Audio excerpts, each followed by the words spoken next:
আসসালামু আলাইকুম। Ayesha biology care থেকে আয়শাপু চলে আসছি। আজকে আমাদের এসএসসি 26 এবং 27 সালের স্টুডেন্টদের জন্য চলে আসছে এবং আজকে আমাদের ক্লাস হচ্ছে 10 নাম্বার। আমরা যারা রেগুলার ক্লাস করি তারা তো জানি, তাই না? মানে তোমরা যারা রেগুলার ক্লাস করো আমার সাথে তারা তো তোমরা জানোই যে আমাদের প্রথম সাইকেল চলছে, তাই না?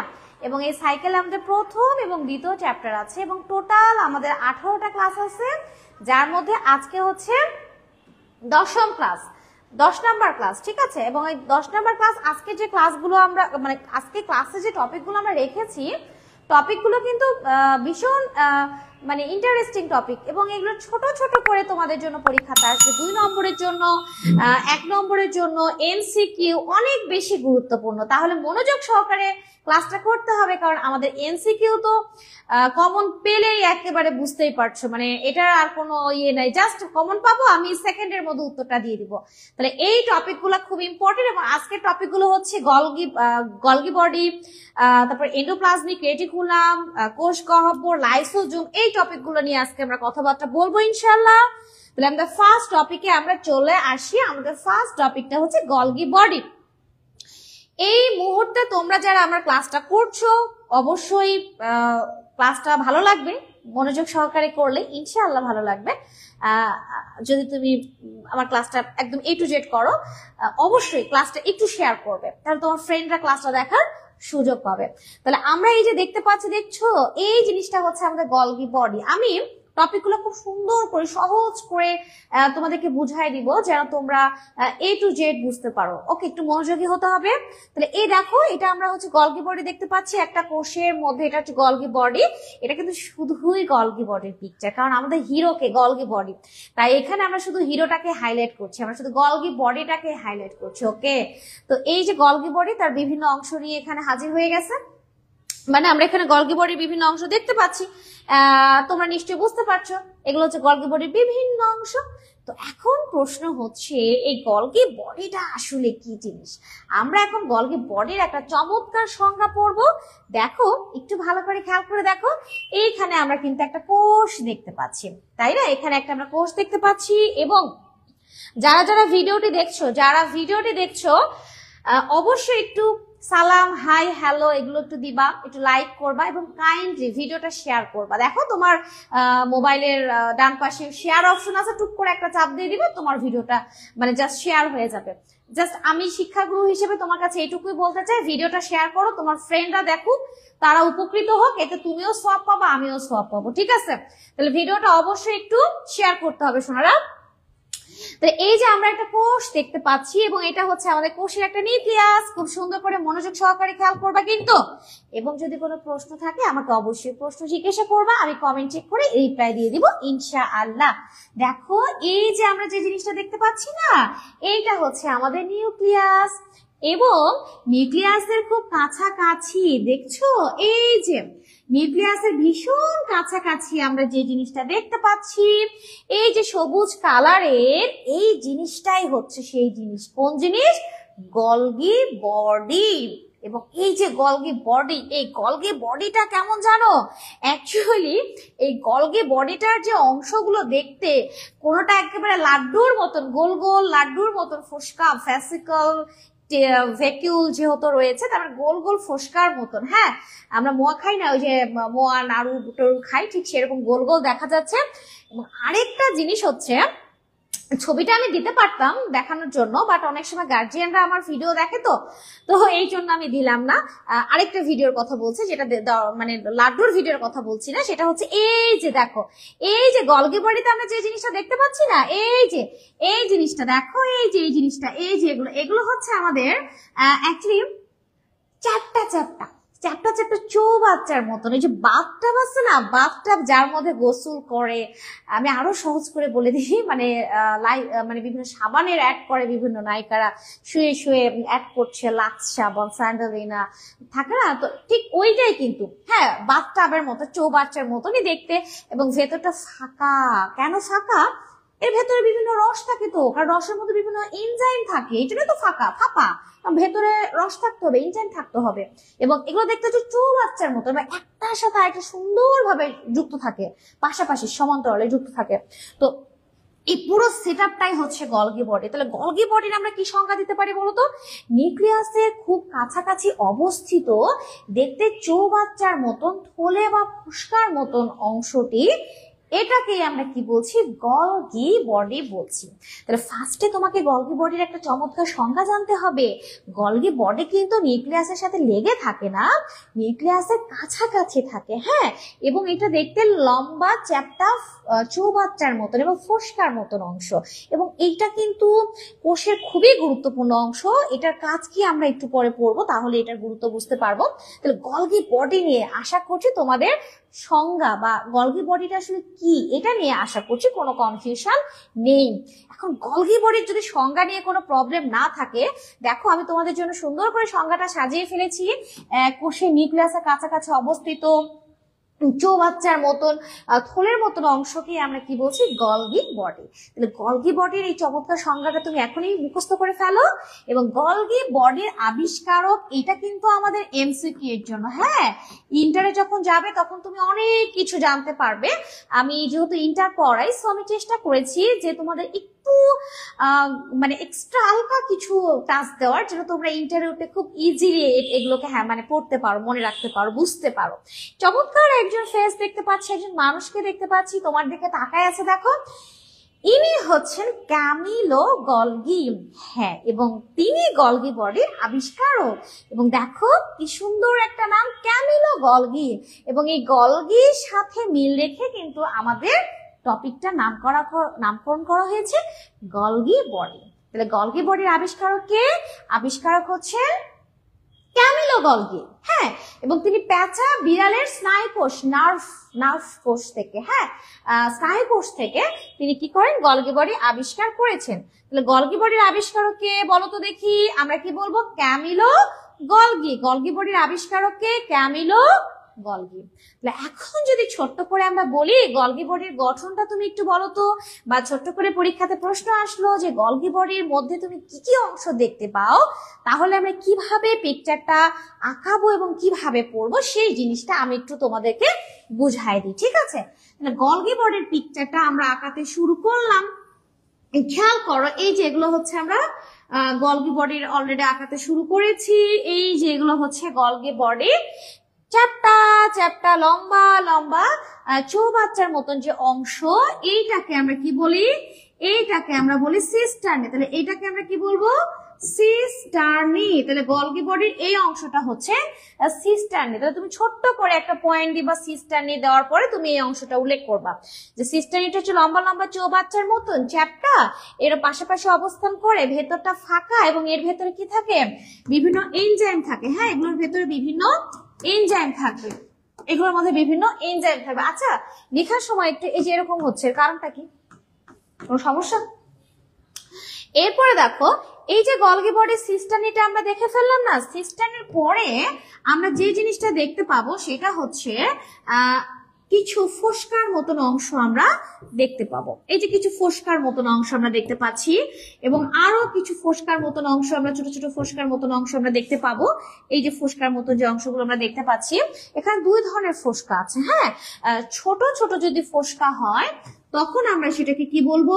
তখন আমরা সেটাকে বলবো ভেসিকল। কি বলবো? ভেসিকল। অবভিয়াসলি এর মধ্যে বিভিন্ন এনজাইম থাকবে। আর ফোসকাগুলো যদি বড় বড় হয় তাহলে সেটাকে আমরা কি বলবো? ভ্যাকিউল। কি বলবো? ভ্যাকিউল। কি বলবো? ভ্যাকিউল। ভ্যাকিউল। তোমাদের বইয়ে কিন্তু ভেসিকলকে ছোট ফোসকা বলা হয়েছে আর ভ্যাকিউলকে বড় ফোসকা বলা হয়েছে। তুমি ওইভাবেও দিতে পারো, আবার তুমি এভাবে লিখতে পারো যে গলগি বডিতে তিনটা অংশ থাকে, সিস্টার্নি, ভেসিকল এবং ভ্যাকিউল। অথবা তুমি বলতে পারো গলগি বডিতে তিনটা অংশ থাকে, সিস্টার্নি, ছোট ভেসিকল এবং বৃহৎ ভেসিকল বা বড় ভেসিকল। তাহলে আমাকে এখন একটু বলবা যে তোমরা সবাই বুঝতে পেরেছো কিনা, আমাকে একটু কাইন্ডলি বলবা যে ক্লাসটা কেমন লাগছে বা তোমরা ক্লাসটা বুঝতে পারছো কিনা। আমার যে স্টুডেন্ট গুলো আমার ক্লাসটা দেখছো কাইন্ডলি একটু বলবে যে বুঝতে পারছো কিনা। আচ্ছা, আশা করছি তোমরা সবাই বুঝতে পারছো। যে কোনো কিছু জানার থাকলে আমাকে কিন্তু কমেন্ট করতে পারো, ঠিক আছে? তাহলে আমাদের এতটুকু কিন্তু কমপ্লিট হয়ে গেছে। যেহেতু তোমরা 10-এ পড়ছো, টেনের জন্য কিন্তু এতটুকুই এনাফ, বাট ইন্টারে গেলে গলগি বডি নিয়ে তোমাকে অনেক কিছু পড়া লাগবে। ইন্টারের ক্লাসগুলো দেখবা, আমার ইন্টারের ক্লাসগুলো দেওয়া আছে, সেগুলো দেখলেই বুঝতে পারবা যে তখন গলগি বডি নিয়ে আমরা কত কথা বলেছি বা কত কথা বলবো ইনশাআল্লাহ। তাহলে আমাদের গলগি বডির সংজ্ঞা কমপ্লিট, গলগি বডির গঠন কমপ্লিট। এবার আমরা টুক করে কি পড়ে নিব, গলগি বডির কাজ।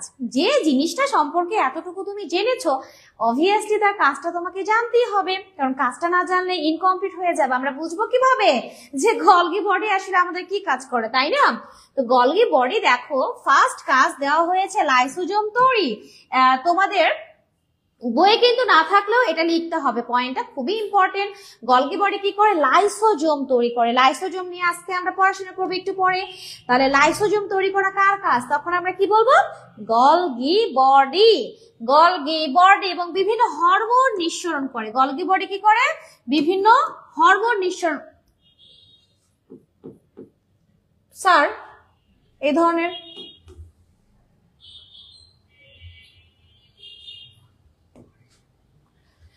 এবং গলগি বডির কাজ হচ্ছে বিভিন্ন হরমোন নিঃসরণ করা।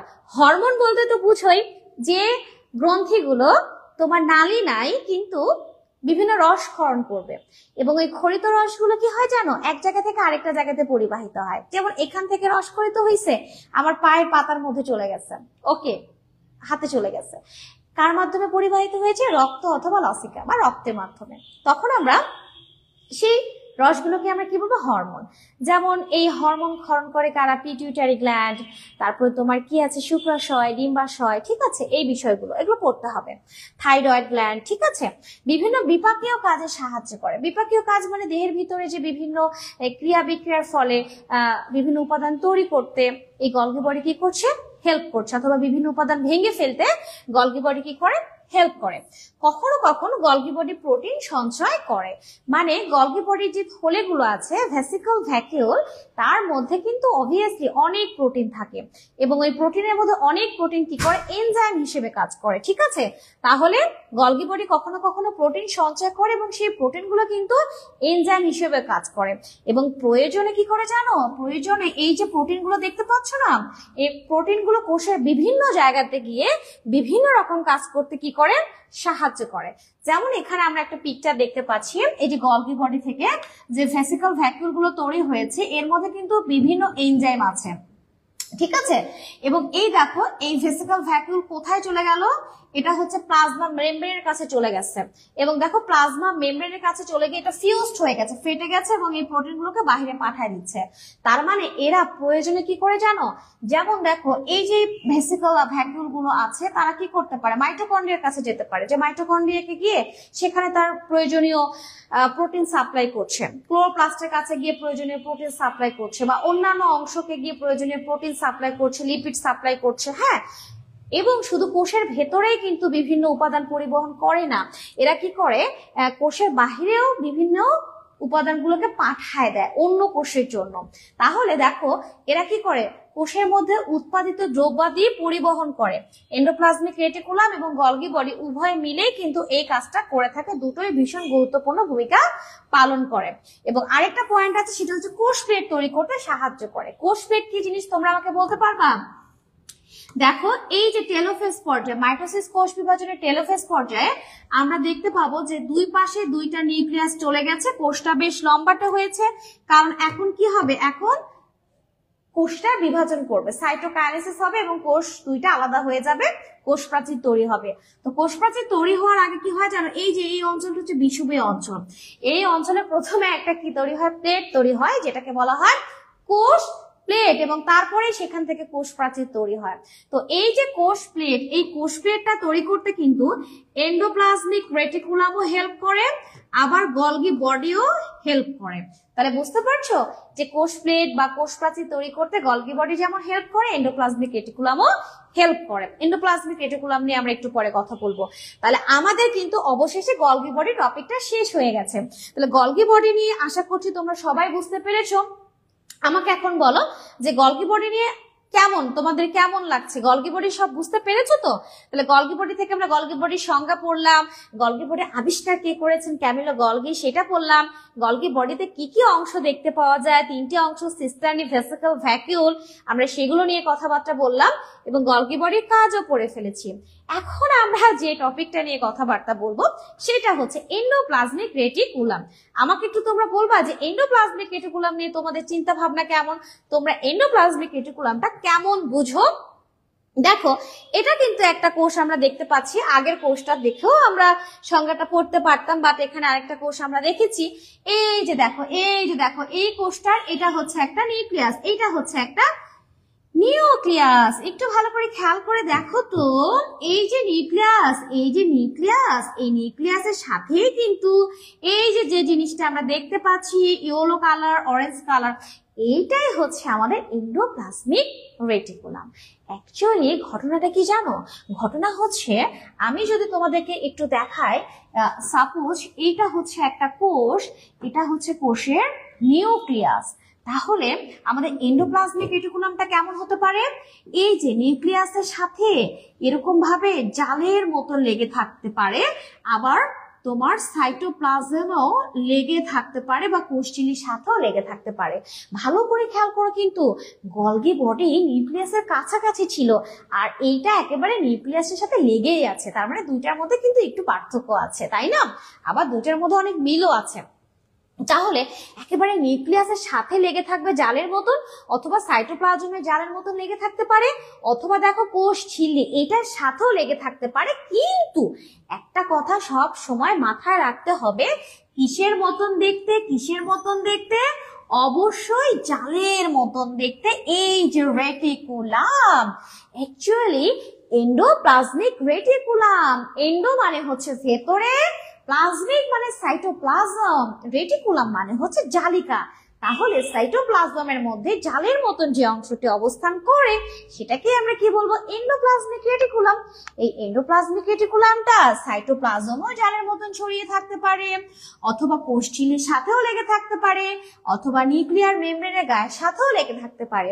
বাট যেখানেই থাকুক না কেন, দেখতে কিসের মতন হবে? জালের মতনই হবে। তাহলে আশা করছি তোমরা এন্ডোপ্লাজমিক রেটিকুলাম নিয়ে তোমাদের সংজ্ঞা নিয়ে আর কোনো কথাবার্তা থাকবে না। কোষের সাইটোপ্লাজমে জালের মতন ছড়িয়ে থাকা অঙ্গাণুকেই আমরা কি বলে থাকি? Endoplasmic reticulum. তাহলে এন্ডোপ্লাজমিক রেটিকুলাম তোমরা সবাই বুঝতে পেরেছো? আমাকে একটু বলবা সবাই বুঝতে পেরেছো? এই মুহূর্তে যদি তুমি ভিডিওটা দেখে থাকো, তোমার শেয়ার করতে 1 সেকেন্ড লাগবে, কাইন্ডলি ভিডিওটা একটু শেয়ার করে দিও। তোমার এই শেয়ারের মাধ্যমে তোমার ফ্রেন্ড, তোমার ছোট ভাই, তোমার বড় ভাই, বড় ভাই বোন, আত্মীয় অনাত্মীয় সবাই ভিডিওটা দেখার সুযোগ পাবে ইনশাআল্লাহ, এবং তারা জ্ঞান অর্জন করতে পারবে। তাহলে আমাদের এন্ডোপ্লাজমিক রেটিকুলামের সংজ্ঞা আশা করি তোমরা সবাই বুঝতে পেরেছো। এখন এই যে এন্ডোপ্লাজমিক রেটিকুলাম, এটাকে আবার আমরা রাইবোজোমের উপর ভিত্তি করে 2 ভাগে ভাগ করতে পারি। ভালো করে শুনবা, রাইবোজোমের উপস্থিতির ভিত্তিতে, কিসের ভিত্তিতে? রাইবোজোমের উপস্থিতির ভিত্তিতে এন্ডোপ্লাজমিক রেটিকুলাম কত প্রকার এবং কি কি? অবশ্যই এন্ডোপ্লাজমিক রেটিকুলাম কত প্রকার? 2 প্রকার। অবশ্যই কত প্রকার? 2 প্রকার। অবশ্যই কত প্রকার? 2 প্রকার। একটা হচ্ছে অমসৃণ, এটা হচ্ছে অমসৃণ এন্ডোপ্লাজমিক রেটিকুলাম, এবং এই আরেকটা হচ্ছে মসৃণ এন্ডোপ্লাজমিক রেটিকুলাম। তাহলে কিসের উপর ভিত্তি করে এন্ডোপ্লাজমিক রেটিকুলামের ক্লাসিফিকেশন করছি? রাইবোজোমের উপর ভিত্তি করে এন্ডোপ্লাজমিক রেটিকুলামের ক্লাসিফিকেশন করছি। কত প্রকার এবং কি কি? 2 প্রকার। একটা হচ্ছে মসৃণ, আরেকটা হচ্ছে অমসৃণ। মনে করো এটা হচ্ছে একটা পেন, আমি যদি এটার উপরে হাত দিই, কি সুন্দর, এটার উপরে কিচ্ছু নাই তো, একদম কি সুন্দর মসৃণ, তেলতেলে মনে হচ্ছে, সফট, নরম। কিন্তু আমি যদি এটার উপরে গুটি গুটি কিছু রেখে দিই, ছোট ছোট পুঁতি রেখে দিই, আঠা দিয়ে আটকায় রাখছি, তারপরে হাত দিলে আমার হাতের মধ্যে কেমন দানা দানা মনে হবে, একটু খসখসা, বাংলা ভাষা, অমসৃণ মনে হবে, তাই না? হাতের সাথে ঠেকবে বা ভরবে বা লাগবে। তো এখন কথা হচ্ছে, অবশ্যই তোমরা ইতিমধ্যে বুঝতে পারছো আমি কি বলতে চাচ্ছি। তো রাইবোজোম তো দানাদার, ছোট ছোট গুটি গুটি দানাদার, তাহলে এই রাইবোজোম যদি কোনো কিছুর সাথে লেগে থাকে অবভিয়াসলি সেটা অমসৃণ হবে, মসৃণ হবে না তো। আর যদি লেগে না থাকে, রাইবোজোম যদি না থাকে, অ্যাবসেন্ট থাকে, তাহলে সেটা কি মসৃণ। তাহলে রাইবোজোমের উপস্থিতির জন্য কোনো কিছু হয়ে যাবে কি অমসৃণ, আর রাইবোজোম না থাকলে সেটা কি হয়ে যাবে মসৃণ। আমি আবারও বলছি, রাইবোজোমের ভিত্তিতে এন্ডোপ্লাজমিক রেটিকুলাম 3 প্রকার। যদি রাইবোজোম থাকে তাহলে সেটা হবে অমসৃণ, আর যদি রাইবোজোম না থাকে সেটা কি হবে মসৃণ। এবং অমসৃণ মসৃণ হওয়ার কারণে এদের এই কাজ কিন্তু ভিন্ন হয়ে যাবে। এই দুটোই কিন্তু এন্ডোপ্লাজমিক রেটিকুলাম, কিন্তু দুইটা আলাদা জিনিস, আলাদা স্ট্রাকচার, আলাদা কাজ। কিভাবে আমরা একটু পরে করব ইনশাআল্লাহ। তো দেখো, এই কাজটা পড়ার আগে আমরা একটু এন্ডোপ্লাজমিক রেটিকুলামের গঠন নিয়ে কথাবার্তা বলবো, ছোট্ট একটু গঠন। সেটা হচ্ছে এন্ডোপ্লাজমিক রেটিকুলাম আসলে দেখতে কেমন, তারপরে আমরা কাজটা করব, ঠিক আছে? তো এন্ডোপ্লাজমিক রেটিকুলামটা আমরা একটু গঠনটা পড়ে ফেলি। এখানে আমরা গঠনটা পড়বো। এন্ডোপ্লাজমিক রেটিকুলামের গঠনটা আমরা এখানে একটু পড়ে ফেলি, গঠন। তো এন্ডোপ্লাজমিক রেটিকুলাম আসলে দেখতে কেমন? এন্ডোপ্লাজমিক রেটিকুলাম দেখতে হচ্ছে একেবারে, দেখো এই যে এরকম এন্ডোপ্লাজমিক রেটিকুলাম, এটাও দেখতে কিন্তু চৌবাচ্চার মতন, চৌবাচ্চার মতন, ঠিক আছে? এবং একটা অপরটার সাথে সমান্তরাল ভাবে সুন্দরভাবে অবস্থান করবে। এবং এদের গায়ে তুমি ছোট ছোট কি দেখতে পাবা, গুটি গুটি গুটি গুটি দানাদার বস্তু, যেটাকে আমরা কি বলবো রাইবোজোম। এবং এটাকে আমরা কি বলবো সিস্টার্নি, এটাকে আমরা বলবো সিস্টার্নি। তাহলে আমরা কিন্তু গলগি বডিতেও সিস্টার্নি পড়েছি, এন্ডোপ্লাজমিক রেটিকুলামও সিস্টার্নি পড়ছি। কিছু গোল গোল ফুসকার মতন অংশ আমরা দেখতে পাবো, এটাকে আমরা কি বলবো সিস্টার্নি, এটাকে আমরা বলবো ভেসিকল। কি বলবো ভেসিকল। অবভিয়াসলি এর ভেতরে বিভিন্ন এনজাইম থাকবে এবং এখানে কিন্তু কোনো রাইবোজোম থাকবে না। তারপরে টিউবের মতন যদি হয়, নলের মতো নালিকা ছোট ছোট, তখন আমরা বলবো কি, তখন আমরা বলবো টিউবিউল। কি বলবো টিউবিউল। দেখো এই যে টিউবিউল, এটা শাখা নেই, এটা শাখা আছে, তাহলে এটাকে আমরা কি বলবো টিউবিউল। টিউবিউল। এটার গায়েও কিন্তু কোনো রাইবোজোম লেগে নেই। তাহলে এই দুইটা কি বলতো, এই দুটো হচ্ছে স্মুথ স্মুথ মসৃণ মসৃণ এন্ডোপ্লাজমিক রেটিকুলাম এর অংশ, আর এটা হচ্ছে রাফ, এটা হচ্ছে রাফ অমসৃণ। তাহলে আমরা যদি বলি এন্ডোপ্লাজমিক রেটিকুলামের গঠনগতভাবে কয়টা অংশ রয়েছে, তখন আমরা কি বলবো 3টা অংশ। ভালো করে শুনো, আমি ব্রিফ করে দিচ্ছি। এন্ডোপ্লাজমিক রেটিকুলামের গঠনগত দিক থেকে 3টা অংশ রয়েছে। লম্বা লম্বা চ্যাপ্টা চ্যাপ্টা সমান্তরাল থাকবে একটার সাথে আরেকটা, এটাকে আমরা বলছি সিস্টার্নি। এদের গায়ে রাইবোজোম লেগে থাকবে এবং রাইবোজোম লেগে থাকার জন্য এখানে প্রচুর পরিমাণে প্রোটিন তৈরি হবে, এটা হবে অমসৃণ। গোল গোল ফোসকার মতন হলে সেগুলোকে আমরা কি বলবো ভেসিকল। এগুলোর গায়ে রাইবোজোম লেগে থাকবে না। এবং যদি নলের মতন হয়, ছোট ছোট নলের মতো, নালিকার মতো, নল না নালিকা, সেটাকে আমরা কি বলছি টিউবিউল। এটার শাখা নাও থাকতে পারে, শাখা থাকতেও পারে।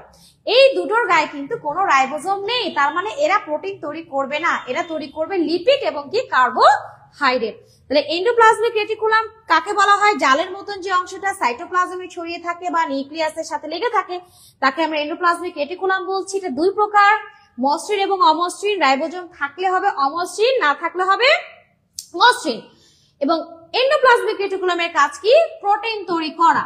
ওই যে আমরা একটু আগে বললাম প্রোটিন তৈরি করবে। কারা প্রোটিন তৈরি করবে, কারা প্রোটিন তৈরি করবে, এই যে এই অংশটা প্রোটিন তৈরি করবে, কারণ এখানে প্রচুর পরিমাণে প্রোটিন তৈরি করার জন্য রাইবোজোম লেগেই আছে।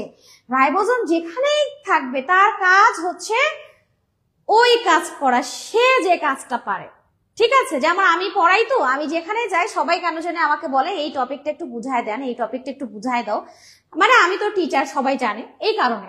তো রাইবোজোমের কাজই হচ্ছে প্রোটিন তৈরি করা। তো সে যেখানেই থাকবে, যার সাথেই থাকবে, সেখানেই সে কি করবে, ওর যেটা কাজ, ও যেটা পারে কি করে, প্রোটিন তৈরি করা, ও প্রোটিনই তৈরি করবে, ঠিক আছে?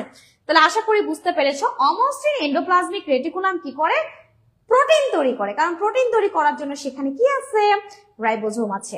আর যেটা মসৃণ সেটা কি করে, এই যে এই অংশটা, এটা কি করবে, এটা লিপিড তৈরি করবে, তারপরে কি তৈরি করবে? লিপিড তৈরি করবে, তারপরে কার্বোহাইড্রেট তৈরি করবে। এবং আমরা 3 নাম্বার পয়েন্টটা কোষ প্রাচীর তৈরি করে, ওই যে আমরা একটু আগে বললাম না যে একটা কোষের বিভাজনের টেলোফেজ পর্যায়ে শেষের দিকে যখন আমরা দেখবো দুইটা নিউক্লিয়াসের বিভাজন হয়ে গেছে, তখন কি হবে? বিষুবীয় অঞ্চলে তোমার প্রথমে কোষ প্লেট তৈরি হবে, এবং এই কোষ প্লেট তৈরি করতে কিন্তু গলগি বডি, এন্ডোপ্লাজমিক রেটিকুলাম দুইটাই ভূমিকা পালন করে, এবং পরবর্তীতে এখান থেকে তোমার কি তৈরি হয়? কোষ প্রাচীর। তাহলে কোষ প্লেট তৈরি করতেও হেল্প করবে, আবার কোষ প্রাচীর তৈরি করতেও হেল্প করবে, একই কথা। এবং এক কোষ থেকে উৎপাদিত দ্রব্য অন্য কোষে কি করবে? পরিবহন করবে। ঠিক আছে, আমরা এই যে একটা সুন্দর পিকচার দিয়ে বুঝতে পারছি। দেখো এই যে এখানে একটা পিকচার ছিল, সেটা হচ্ছে এই যে এন্ডোপ্লাজমিক রেটিকুলাম। এন্ডোপ্লাজমিক রেটিকুলামের ছোট ছোট যে ভেসিকল, এই ভেসিকল গুলো গলগি বডিতে যায়। গলগি বডি থেকে সেগুলো অনেক বেশি সক্রিয় হয়, হয়ে এই যে ভ্যাকিউল ভেসিকলে কনভার্ট হয়, এবং এরা বিভিন্ন জায়গাতে পৌঁছায় যায়। বিভিন্ন পরিমাণে পুষ্টি উপাদান, বিশেষ করে লিপিড, প্রোটিন, কার্বোহাইড্রেট এগুলো সাপ্লাই করতে তারা হেল্প করবে। ঠিক আছে, এই জন্য বলা হচ্ছে যে কোষের ভেতর উৎপাদিত বিভিন্ন দ্রব্যাদি কি করে? পরিবহন করে, এবং এই পরিবহন করতে গলগি বডিও তাকে হেল্প করে। এন্ডোপ্লাজমিক রেটিকুলামের এই কাজে গলগি বডি সাহায্য করে। মাইটোকন্ড্রিয়া কোষ গহ্বর তৈরিতে এটা কি করবে? ভূমিকা পালন করবে। মাইটোকন্ড্রিয়া কোষ গহ্বর তৈরিতে ভূমিকা পালন করবে, কারণ মাইটোকন্ড্রিয়ার জন্য যে লিপিড প্রোটিন প্রয়োজন, কোষ গহ্বরের জন্য যে লিপিড প্রোটিন প্রয়োজন, সেই লিপিড প্রোটিন সাপ্লাই করবে কে? Endoplasmic reticulum. তাহলে আমাদের দুইটা গুরুত্বপূর্ণ টপিক কিন্তু শেষ হয়ে গেল। একটা কি টপিক ছিল? গলগি বডি, আরেকটা হচ্ছে এন্ডোপ্লাজমিক রেটিকুলাম। Endoplasmic reticulum. তাহলে এখন আমাকে তোমরা বলতে পারবা, তোমাদের জন্য একটা হোমওয়ার্ক থাকলো, তোমাদের জন্য একটা হোমওয়ার্ক থাকলো, সেটা হচ্ছে এন্ডোপ্লাজমিক রেটিকুলাম এবং গলগি বডির মধ্যে পার্থক্য। এই হোমওয়ার্কটা আমার এই পেজে নোট করে তোমরা পোস্ট করবা। যারটা যত সুন্দর হবে, দেখি তার জন্য কি দেওয়া যায়, তার জন্য কি করা যায়। আমি তোমাদের এটা হচ্ছে হোম টাস্ক দিলাম, এন্ডোপ্লাজমিক রেটিকুলাম এবং গলগি বডির মধ্যে পার্থক্য তোমরা এই পার্থক্যটা সুন্দর করে লিখে ফেলবা। ঠিক আছে, লিখে আমাদের এখানে জমা দিয়ে দিবা। তাহলে এখন আমরা যে টপিকটা পড়বো সেটা হচ্ছে কোষ গহ্বর। কি পড়বো? কোষ গহ্বর। একটা কমেন্ট দেখতে পাচ্ছি, শোনাও যাচ্ছে, বোঝাও যাচ্ছে, অসাধারণ। ধন্যবাদ আব্বাজান, আপনাকে অনেক ধন্যবাদ, এত সুন্দর একটা কমেন্ট করেছেন। তাহলে কোষ গহ্বর নিয়ে আমরা একটু কথাবার্তা বলি। কোষ গহ্বরটা আসলে কি? এই যে কোষ গহ্বর, এই যে কোষ গহ্বর মানে এটা একটা কোষ দেখতে পাচ্ছি, একটা বড় আমরা উদ্ভিদ কোষ দেখতে পাচ্ছি, এবং উদ্ভিদ কোষের মধ্যে একটা টস করছে, নিশ্চয়ই তোমরা দেখতে পাচ্ছ। এই বিষয়গুলো মাঝে মাঝে আমি অবশ্য কিছু ভাষা ইউজ করি, ফট করে, ঝট করে। এই ভাষাগুলো আমি আমার দাদির কাছ থেকে শিখেছি, বুঝছো? মানে আমার দাদি এই ভাষাগুলো ইউজ করতো, তো আমিও আমার দাদির কাছ থেকে ভাষাগুলো শিখে ফেলছি, আমার ভাল লাগে বলতে। তো তোমরা এটা ইজিলি নিবা। হ্যাঁ, তো দেখো কি সুন্দর টস টস করছে, তাই না? এই যে এই কালারটা একটা কোষের সাইটোপ্লাজমের মধ্যে একটা গহ্বর একেবারে হস করছে, মানে দেখা যাচ্ছে।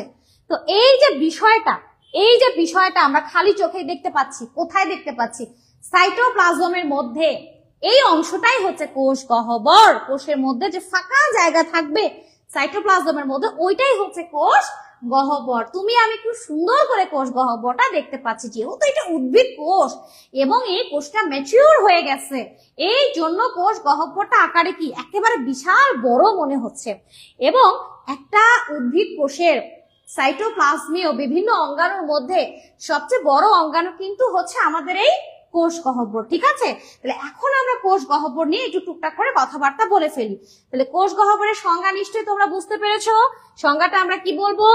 সাইটোপ্লাজমের মধ্যে যে আপাত ফাঁকা স্থান দেখা যায় তাকে আমরা কি বলবো? কোষ গহ্বর বলবো। কি বলবো? কোষ গহ্বর বলবো। ভিডিওটা যারা দেখছেন অথবা দেখছো, কাইন্ডলি একটু রিকোয়েস্ট থাকবে ভিডিওটা একটু শেয়ার করার। এই মুহূর্তে আমি আপনাদের বা আপনার টিচার, মানে আমি যেহেতু শিখাচ্ছি, ঠিক আছে, আপনি আমার ছোট হন বড় হন, আপনার প্রতি আমার অনেক শ্রদ্ধা, ভালোবাসা, স্নেহ।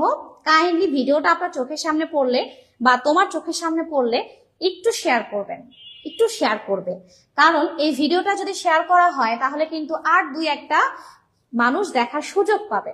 এতে কি হবে, কোনো স্টুডেন্ট দেখলে ওই স্টুডেন্টটা যখন এই ক্লাসটা করবে আমার বিশ্বাস যে সে ভীষণ উপকৃত হবে।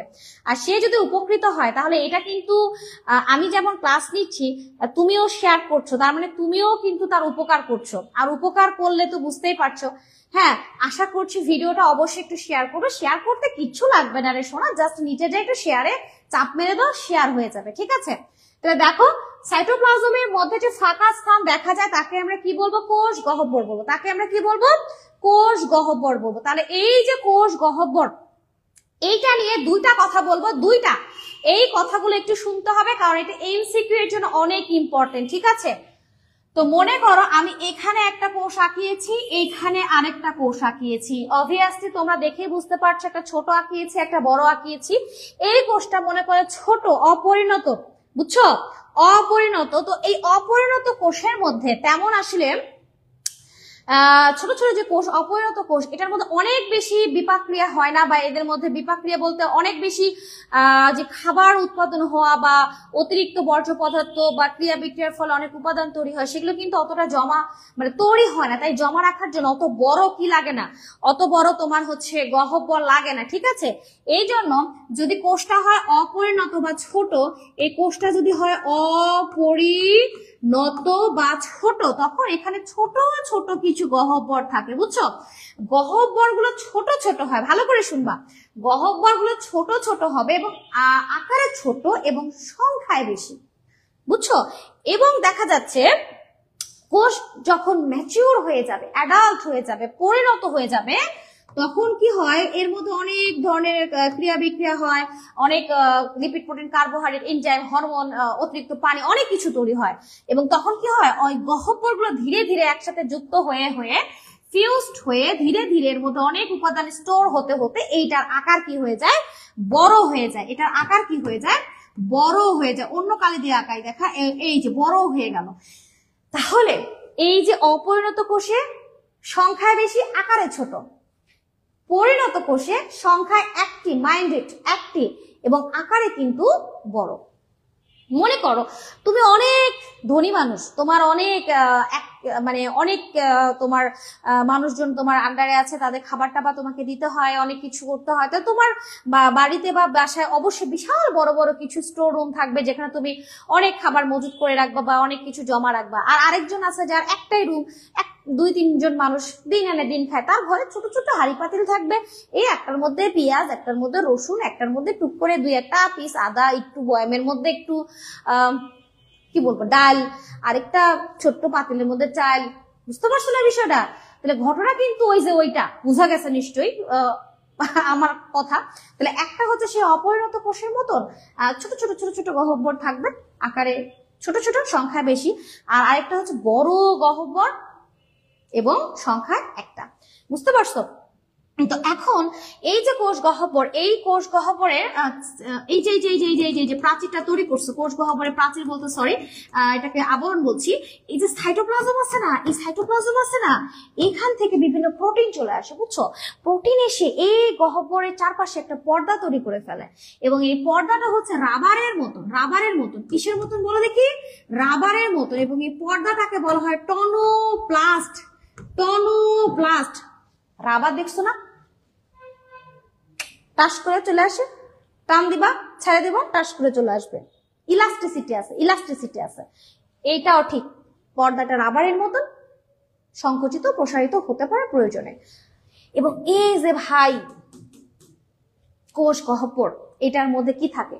কোষের মধ্যে যে লিপিড তৈরি হয়েছে সেটা এর মধ্যে জমা থাকবে, প্রোটিন তৈরি হয়েছে জমা থাকবে, কার্বোহাইড্রেট তৈরি হয়েছে জমা থাকবে, এনজাইম আছে জমা থাকবে, হরমোন তৈরি হয়েছে জমা থাকবে। একটা কোষের উদ্ভিদ কোষের মধ্যে বিভিন্ন রঞ্জক থাকে না, colour pigment, chlorophyll, carotene, xanthophyll, সবকিছু এখানে জমা থাকবে।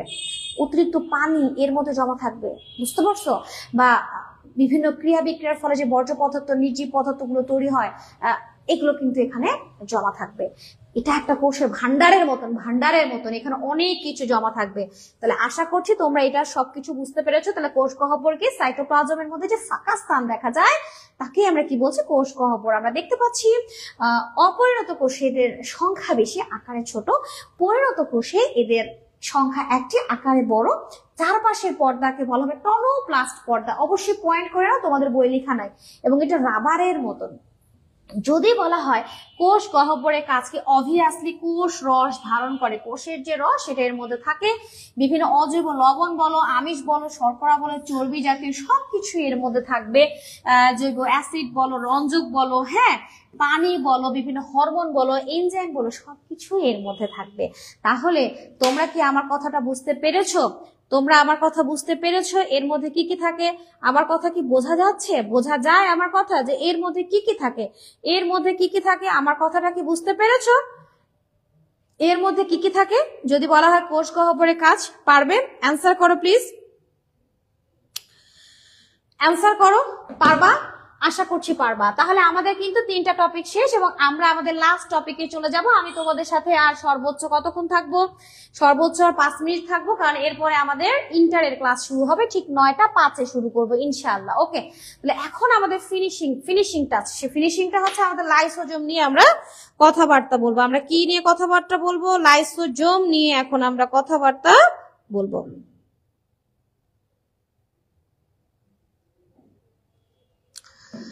আচ্ছা, তাহলে এখন আমরা লাইসোজোম নিয়ে কথাবার্তা বলবো। এটা আমাদের শেষ টপিক, লাইসোজোম। কি বলবো, লাইসোজোমটা হচ্ছে এমন একটা সাইটোপ্লাজমীয় অঙ্গাণু লাইসোজোম। এটার মধ্যে ভীষণ পাওয়ার আছে, বুঝছো? পাওয়ার আছে। মনে করো তোমার ফ্যামিলিতে 5 জন মানুষ আছে, একজন টিচার, একজন ডক্টর, একজন ব্যবসা করে, একজন চাকরি করে, আর একজন আছে মনে করো র্যাবের বড় অফিসার পোস্টে আছে, বা বেশ পাওয়ারফুল, এরকম, যে ঠাস ঠুস করে কি করতে পারে, চোর ডাকাত এরকম, বা কোনো ক্রিমিনালকে টাস টুস করে মেরে ফেলতে পারে, বুঝছো? সুপ্রিম পাওয়ারের মধ্যে আছে, এরকম ওর মধ্যে কিন্তু আছে। তুমি যদি মারো তাহলে কিন্তু তোমার খবর আছে, তোমার ওই পাওয়ারটা দেওয়া হয় নাই। হ্যাঁ, তো ঠিক এরকম, বুঝছো? একটা কোষের সাইটোপ্লাজমে যে বিভিন্ন অঙ্গাণুগুলো আছে, এই অঙ্গাণুটাই হচ্ছে সেই অঙ্গাণু যার মধ্যে একেবারে এই যে এটা কিন্তু আবরণ আছে, বুঝছো? আমি কিন্তু কাটে দেখাইছি, এটা কাটা মিক্সার, মনে করো অর্ধেক কাটে ফেলছি। এই যে আবরণ দেখতে পাচ্ছ চকলেট কালার, এটা হচ্ছে আবরণ, এবং এর ভেতরে এই যে টসটস করছে, এগুলো হচ্ছে বিভিন্ন এর মধ্যে রস, এবং এর মধ্যে কি আছে, ছোট ছোট ফোসকার মতন কিছু অংশ আছে যার মধ্যে এনজাইম গুলো দেওয়া আছে। এবং এই এনজাইম গুলো এই এনজাইম গুলো হচ্ছে হাইড্রোলাইটিক এনজাইম। এই এনজাইম গুলো হচ্ছে হাইড্রোলাইটিক এনজাইম, মানে এরা কি করে? এরা হচ্ছে পানির উপস্থিতিতে, অম্লীয় পরিবেশে, বুঝছো, ঠাস ঠাস করে বিভিন্ন জীবাণুগুলোকে কি করে ফেলে? মেরে ফেলে। সেটা কোষের ভেতরের অংশ হইতে পারে, কোষের বাহির থেকে যদি কোষের মধ্যে কোনো জীবাণু প্রবেশ করে তাও হতে পারে। তাহলে লাইসোজোম কি? সাইটোপ্লাজমে অবস্থিত যে অঙ্গাণু হাইড্রোলাইটিক এনজাইমের আধার হিসেবে কাজ করবে, তাকে আমরা লাইসোজোম বলবো। হাইড্রোলাইটিক এনজাইমের আধার মানে হচ্ছে যে সকল এনজাইম পানির উপস্থিতিতে কোনো কিছুকে ভেঙে ফেলতে পারে, নষ্ট করে ফেলতে পারে, ভক্ষণ করে ফেলে, তাদেরকে আমরা কি বলছি? হাইড্রোলাইটিক এনজাইমের আধার বলছি। এবং এটা হচ্ছে লাইসোজোম, এটা হচ্ছে লাইসোজোম। এখন আমি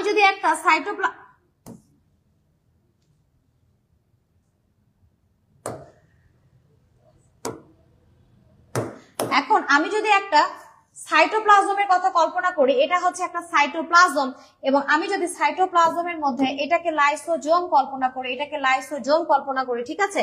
এটা হচ্ছে লাইসোজোম, এটা হচ্ছে লাইসোজোম। তাহলে সে কি করে জানো? সে বিভিন্ন ধরনের কাজ করতে পারে। কি করতে পারে? মনে করো একটা কোষের মধ্যে কোনো জীবাণু প্রবেশ করছে, ভালো করে খেয়াল করো, বহিরাগত কোনো জীবাণু প্রবেশ করছে, তখন এই লাইসোজোম কি করবে জানো? এই লাইসোজোম এই বহিরাগত জীবাণুটাকে কি করবে? ভক্ষণ করে ফেলবে। এটাকে বলা হয় ফ্যাগোসাইটোসিস প্রক্রিয়া। যে প্রক্রিয়ায় বহিরাগত জীবাণুকে ধ্বংস করে তাকে আমরা কি বলবো? ফ্যাগোসাইটোসিস। এছাড়া মনে করো কোষের মধ্যে তো বিভিন্ন অঙ্গাণু থাকে, মনে করো মাইটোকন্ড্রিয়া আছে, তারপরে মনে করো এর মধ্যে ক্লোরোপ্লাস্ট আছে, হ্যাঁ, তারপর রাইবোজোম আছে, হ্যাঁ, তারপরে তোমার বিভিন্ন গলগি বডি আছে, তারপর তোমার হচ্ছে নিউক্লিয়াসের সাথে আরো অনেক কিছু, এন্ডোপ্লাজমিক রেটিকুলাম আছে, অনেক কিছু আছে। তো মনে করো এই যে কোষটা, ভালো করে খেয়াল করো, এই কোষে মনে করো এই মাইটোকন্ড্রিয়াতে কোনো ত্রুটি আছে, এই মাইটোকন্ড্রিয়াটা এখন থাকা যাবে না, এটাকে ধ্বংস করে ফেলতে হবে। তখন লাইসোজোম কি করে, এই মাইটোকন্ড্রিয়ার কাছে গিয়ে এইটাকে কি করে ফেলে, লাল কালা দিয়ে বুঝাই, এই মাইটোকন্ড্রিয়াকে কি করে ফেলে, ধ্বংস করে ফেলে। এই যে নিজের কোষের অঙ্গাণুকে ধ্বংস করে ফেলছে, এতে কোনো সমস্যা নাই। মাইটোকন্ড্রিয়া অনেক আছে, ওরা আবার বিভাজন করে নতুন নতুন মাইটোকন্ড্রিয়া তৈরি করে ফেলবে। এটা হচ্ছে কোষের রিকভারি। মনে করো আমার ঘরের মধ্যে কি হয়েছে, একটা জায়গাতে ছোট চটে গেছে, আমি ওই চটাটা ঠিক করে ফেললাম, এটা হচ্ছে এরকম।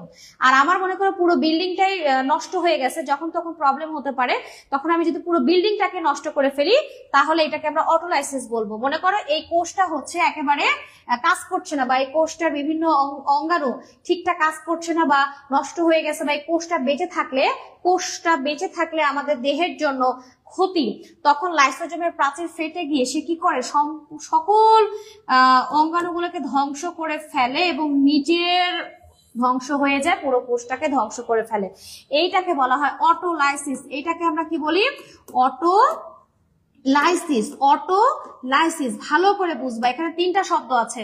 এবং লাইসোজোম নিজেও নষ্ট হয়ে যাবে, এই জন্য লাইসোজোমকে আমরা কি বলবো, আত্মঘাতী থলিকা। তাহলে লাইসোজোমের কাজগুলো আমি আরেকবার বলছি। বহিরাগত জীবাণু যদি লাইসোজোম ধ্বংস করে ফেলে তাহলে সেটাকে আমরা বলছি ফ্যাগোসাইটোসিস। নিজের কোনো কোষের অঙ্গাণু যদি প্রবলেম পড়ে বা ত্রুটিপূর্ণ থাকে, সেটাকে ধ্বংস করে ফেলাকে বলা হচ্ছে তোমার অটোফ্যাগি বা স্বগ্রাস। এবং সম্পূর্ণ কোষটাকে যদি ধ্বংস করে ফেলে, নিজস্ব কোষকে, বহিরাগত না, তখন সেটাকে বলা হবে অটোলাইসিস। এবং এই লাইসোজোম নিজেও নষ্ট হয়ে যায়, এই জন্য লাইসোজোমকে তখন আমরা কি বলবো, কোষের আত্মঘাতী থলিকা। কি বলবো, আত্মঘাতী থলিকা। তাহলে লাইসোজোম থেকে তোমাদের যদি প্রশ্ন আসে, বুঝছো, লাইসোজোম থেকে তোমাদের যদি প্রশ্ন আসে,